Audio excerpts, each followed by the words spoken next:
They mentioned Blair White, and you said, you know what, I actually like him. I want to just touch on your GP surgery fallout.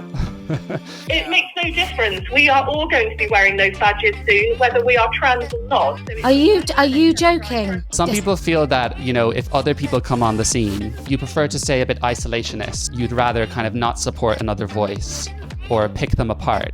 Would you ban all medical transition? Have your views on homosexuality changed throughout this time? Since you started, do you have any major regrets? Women's rights and trans. Now, I'd be very, very surprised if my audience don't know you and are not familiar with all your views. I'm familiar with all your views, so I don't want to get through all the kind of overview and pronouns and all that stuff. I'll put a link to one of your podcasts below. I watched the one you did with Liam Tufts recently, so I think maybe that's a good one.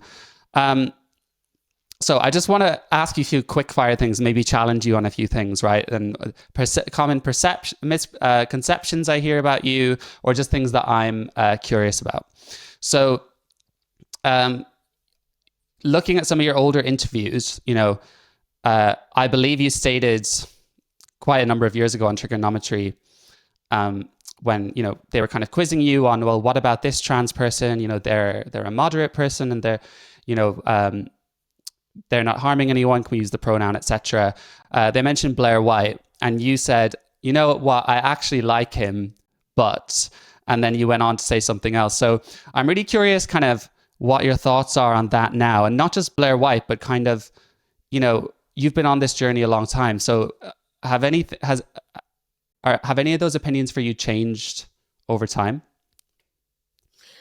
Not many. I've probably got a bit harder on my stance. I mean, I think Blair White was a very troubled gay man. Is a very troubled gay man. That's what I think. And I still don't think he should use women's spaces, and I think that he's obviously quite addicted to surgery now.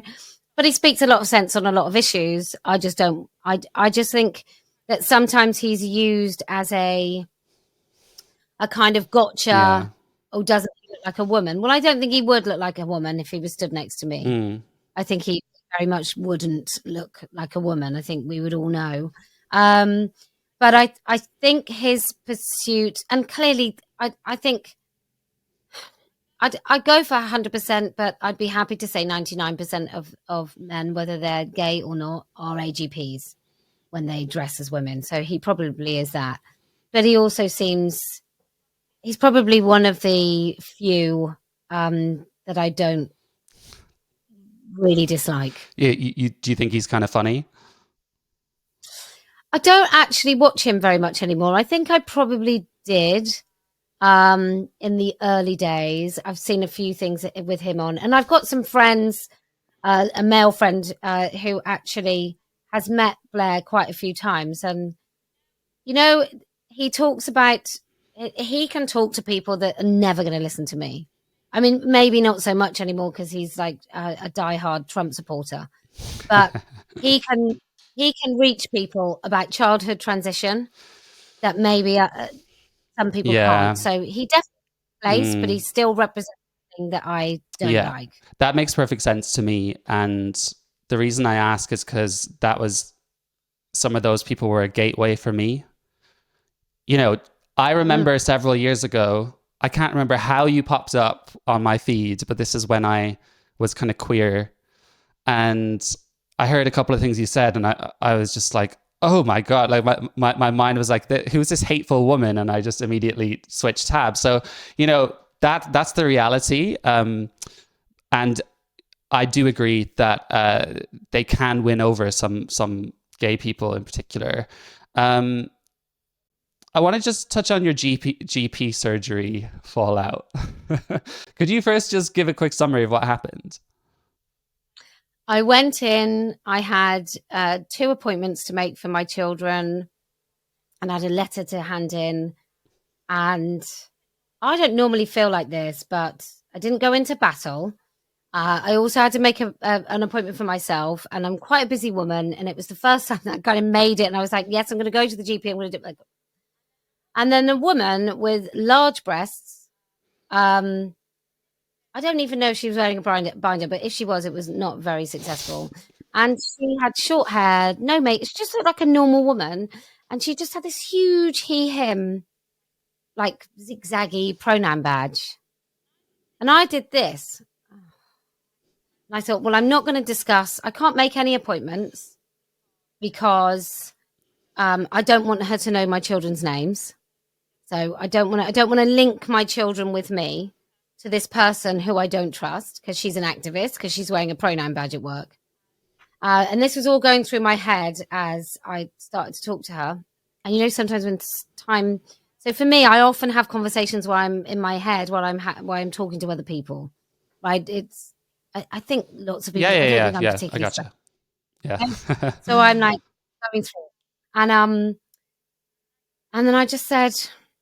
It's really not appropriate to wear a political badge to work as an NHS receptionist. And she said, it's not political. And I said, it is. I said, and you have elderly people coming here and they don't need to be troubled by your pronoun badge.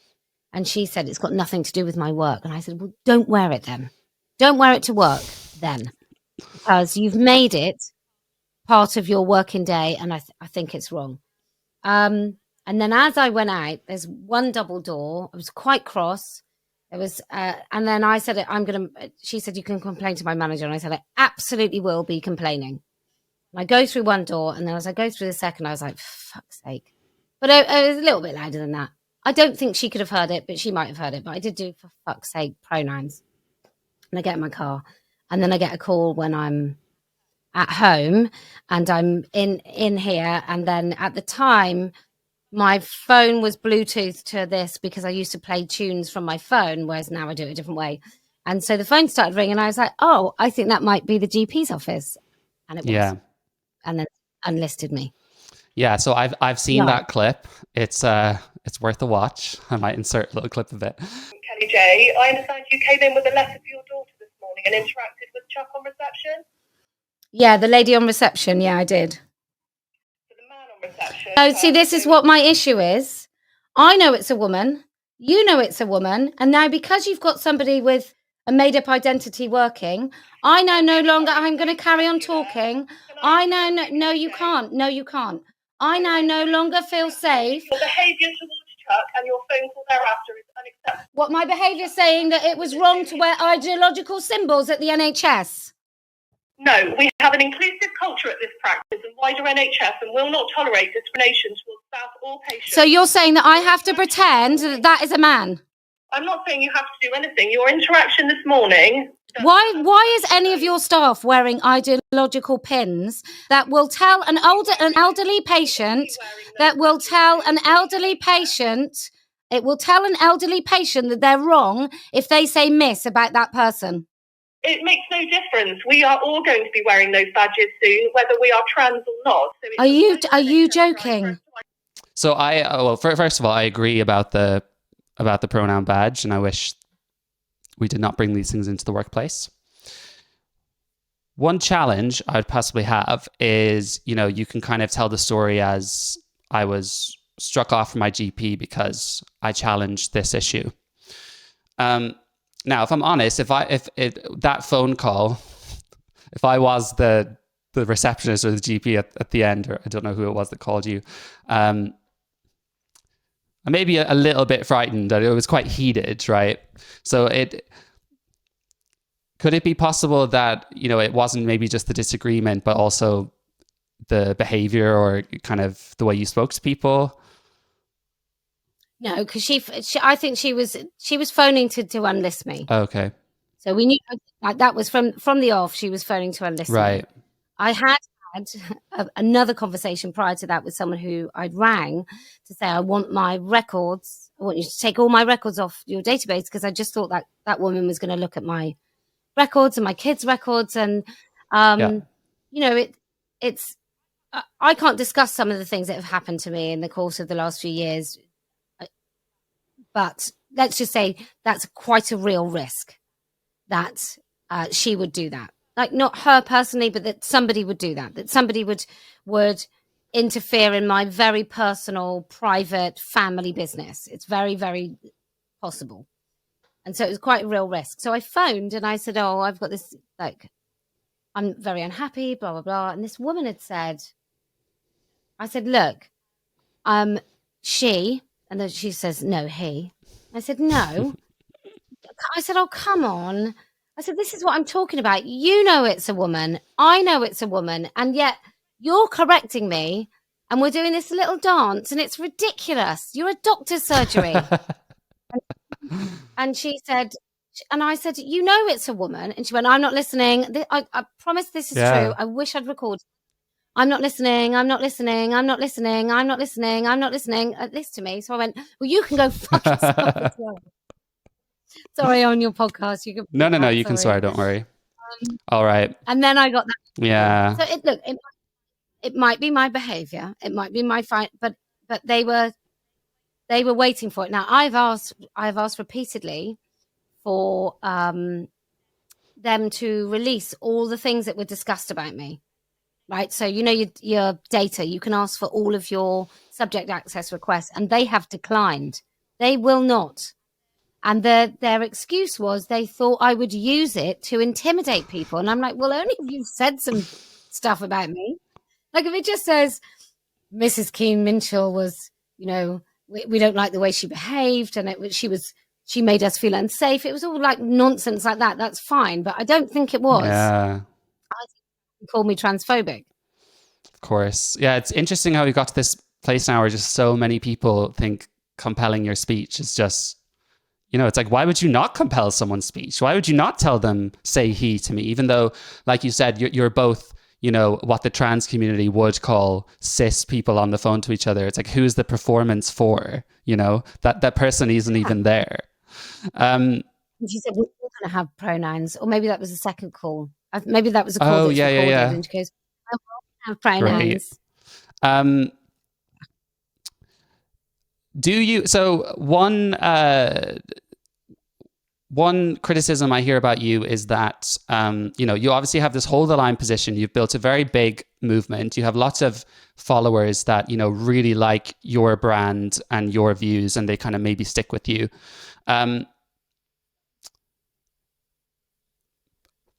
Some people feel that, you know, if other people come on the scene, other women, you know, there's lots of people in this conversation, right? That you prefer to stay a bit isolationist, that sometimes you'd rather kind of not support another voice or pick them apart, for example, instead of recognizing that perhaps, you know, the more voices we have, actually the bigger the movement is growing. Hopefully I kind of explained that. So what are your thoughts on that? So who would that be though? Like who would be a new person that came on the scene that I've pulled apart? So I think on X, I've noticed that this is going to be one of those gotcha moments because I'm like, well, I can't quote you, but I think I've noticed sometimes like, you know, if someone kind of changes their mind about something, who was it? Like Michelle Dewberry. Yes, that's who it was. She had kind of said quite based stuff about trans, but I think your reaction was more to kind of just criticize her for being too late to the party. I don't know if I have criticized her. There have been people that have been. Look, I get a very little acknowledgement for the work that I've done, and then some people who come after and repeat my words get the acknowledgement, and so I remain quite isolationist because that's where I've been placed. So at the beginning of this movement, and I would say the movement started in about 2016. That I've been in it since 2015, 2016. But the movement as we know it, there used to be monthly meetings and I wasn't invited, of all the women. And new people would come along and they would be invited. And I only knew about these meetings because a couple of the women who went to the meeting said, we're not allowed to tell you that the meetings are going on. You know, there have been numerous times where I've sort of been left out and I felt, you know, sometimes it was a little bit hurtful. Yeah. But actually what it's afforded me, this staying right out in the cold, what it's afforded me is the conscience and the consistency to stick to my guns. One of the women who you will probably be familiar with, who I won't name, phoned me and asked me to stop talking about Trump. And I was like, do you know who I am? As in, no, do you know who I am? But very much like, have you ever listened to anything I've ever said? What makes you think that I would stop talking about something that I think? Because that's kind of my USP, that I say the things that need to be said that sometimes other people are afraid. And then in the hope, like what I've always hoped is that I say something and it means that it gives other women the model, the permission, not that I have to give it to them, but by the virtue of me doing it, it means that other women can speak also. It's not about other women saying, you know, what Kellie-Jay said is the best thing I've ever heard. It's more like, you know, I think this and I'm going to Yeah. say it. That's what I've always wanted to inspire. Mm. So I probably am a little bit, I do hold the line. I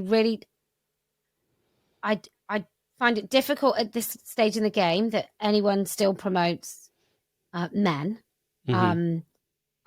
who LARP as women, and I don't want to accommodate those men. So I might draw a very clear line between myself and Sex Matters.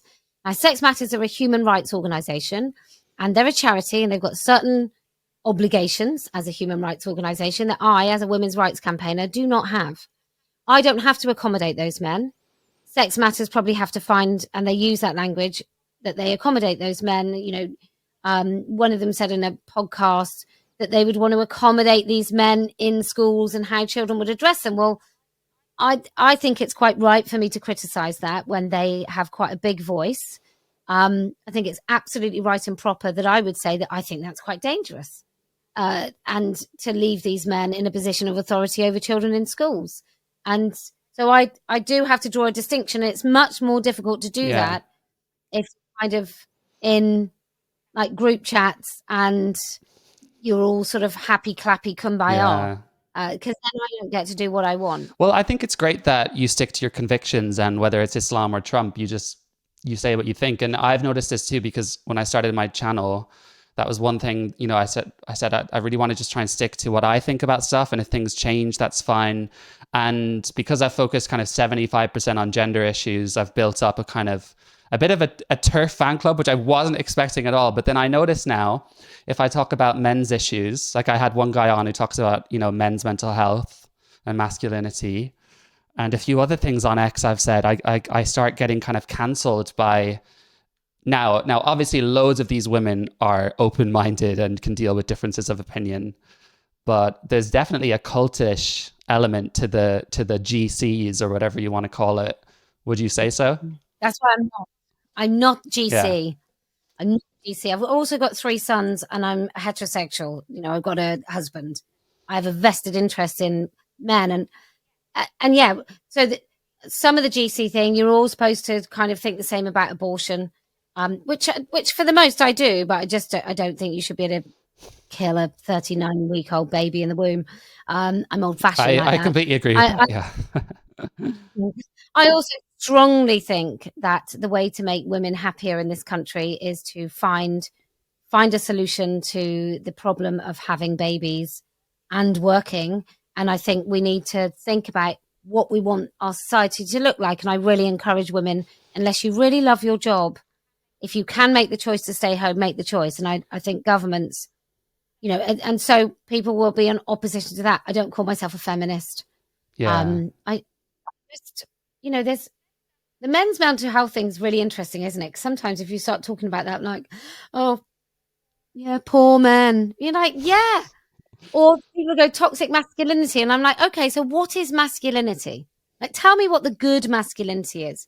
If there's toxic masculinity, which I think is a nonsensical, stupid term, it just means he behaves like an idiot, right? That's toxic masculinity is like if you walk around with a cigar in a, if you're the gayest man online and you call yourself straight, and you walk around with a cigar and you walk around often with your big tattoo and your little pants, and you smoke one of those Middle Eastern things, right? I think I won't say who I'm talking about. But if you're I can't even remember where I was going with Were you that, 'cause I saying got that too that's toxic masculinity, or? excited. That's toxic masculinity, right? And pimping out women and all of that stuff. Like, that's just a really badly behaved human being. There's nothing about that I feel is associated with masculinity. None of it is it. And I don't mean how camp he is either. That I don't mean that. I just and so you'll say to women, okay, so what do you want men to be then? Like, I don't want my husband to cry if I cry. I don't want to get up in the middle of the night if there's a bump downstairs. Like, sod that. I don't want to take the bins out. I want to be treated like a woman, but clearly I'm quite a forthright woman. So it's not like I'm submissive in my home and I make dinner, because he's an incredible chef. So I don't even do that. But, you know, that. Yeah, So yeah, yes, yeah. I can see Yeah. you get, and also the Trump thing as well. And Mm. I'm sure you must have got to that point where you're like, oh, I don't care. Fine. Don't like me, like me. Like, appreciate that I say that. And I mean this for you as well. Appreciate that there are some people who will just say the things that they want to say. And if we were all a bit more like that and thought, "Do you know what? I don't agree with that little bit, but I really like what he says about that, because Yeah. he's a full," we would all be in a better place. Yeah, I mean, the only kind of audience I want to curate are people that appreciate that value. Outside of that, you can be interested in whatever you want. Would you ban all medical transition?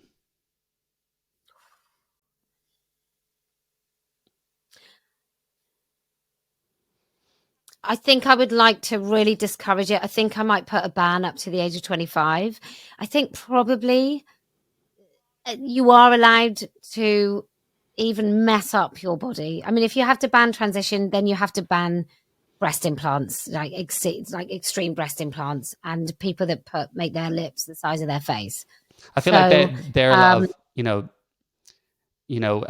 with those, you're not taking estrogen or testosterone, or, the genital mutilation to me it's a lot more severe than a lip filler.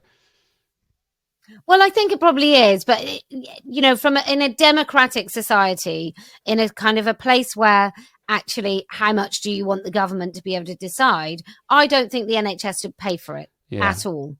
But I would really like nobody ever to do it. But would I ban it? I don't think so. I would put really strict limits on it. But I think we have to encourage people to not transition. But yeah, I don't think a government could ban it. Interesting answer. Have your views on homosexuality changed throughout this time? And what are your views on homosexuality now? They haven't changed. I have 4 children, and I wanted them to grow up in a household where they wouldn't ever have to come out. It would just be they're gay or they're straight. And so I think that's how I feel about homosexuality. I kind of think it's none of my business. I don't want to know. I like my children are adults. 3 of them are adults. I don't want to know what they're doing with anyone. Thanks very much. And I think that's where most people's thing is about homosexuality, right? It's the bit that I don't want to think about anyone. I don't like. I wish some of my friends wouldn't share any details about their sexual activities. I find it quite weird that people think about what other people are doing, because otherwise, like, 2 men falling in love, that's what homosexuality is. 2 men having sex, that's what homosexuality is. If you just stick to the one bit that's kind of one bit, then that's fine. If you start thinking about all the other stuff, that's weird. Like, why are you thinking about what 2 people, consenting adults, do? Mm-hmm. So yes, my view hasn't changed at all. But I didn't realize just how just under the surface homophobic so many people are, really, really, and do think that butch lesbians are just men. and at camp. And I know that, you know, within the gay community, being camp is quite difficult, or being more effeminate is more difficult than it used to be. And I think that's something that needs addressing. So, And good luck what with do that. you? Cool. Thank you for that answer. What do you mean when you suggest that people like Blair White or gay men who transition are AGP? Because I think his whole performance is autogynephile. I think that's how he reads. I think maybe, I don't think you can become a pornified version of a woman.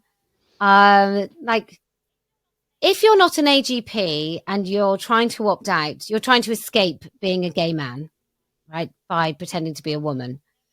There is still some kind of path and activism and things that you do to yourself that you don't need to do just to be a woman.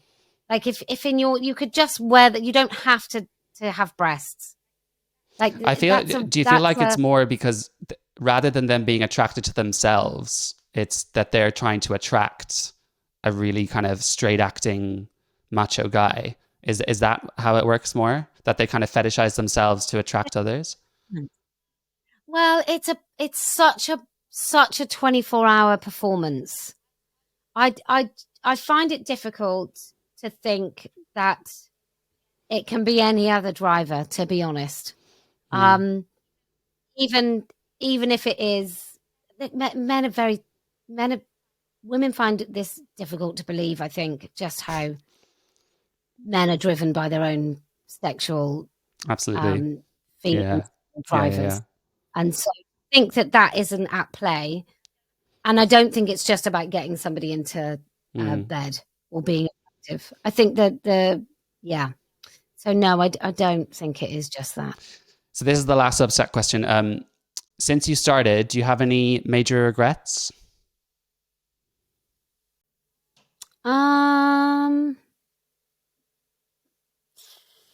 Do I have any major regrets? I don't know that I do. I should have done turf aware. I was going to like encourage women to have like little parties at home and do turf aware. And I think the peak of that is over. But no, I don't. I don't regret going to New Zealand. I don't regret the activism. I regret maybe some of the kind of fleeting friendships that I had. I regret trusting some women. But I don't think I haven't done anything that keeps me up at night. And I've done it. I've done everything. There's not things that I haven't done really that I mean, turf away is a bit of a joke, but there's not anything that I haven't done that I thought I should have done. Like, I've been pretty consistent with, I mean, again, that's why I don't have a huge team, and I don't have these great relationships with everyone, because then I live by my own instinct. I do things that I think are good, and I'm clear, and I know exactly where I want to go. So You're like it kind of leaves you. Are you like a law-abiding Tommy Robinson of women's rights and trans, or? Well, maybe.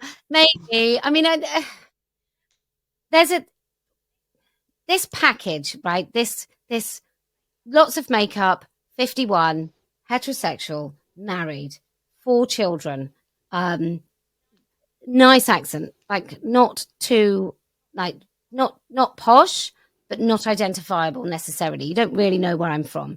Not Christian, not a feminist. All of those things come in this sort of quite Teflon-y package. And so I can say the things that other women can't for whatever reason. Like, maybe it's, you know, I'm a little bit funny sometimes, and I'm direct, and I think I'm familiar. Like, most people know someone who's a little bit like me. Might often be like an older matriarch in your family. It might be an auntie who will tell you that she doesn't like what you're wearing. You know, it might be that, but that's the package I come in. So then I am afforded to say the things that other people can't.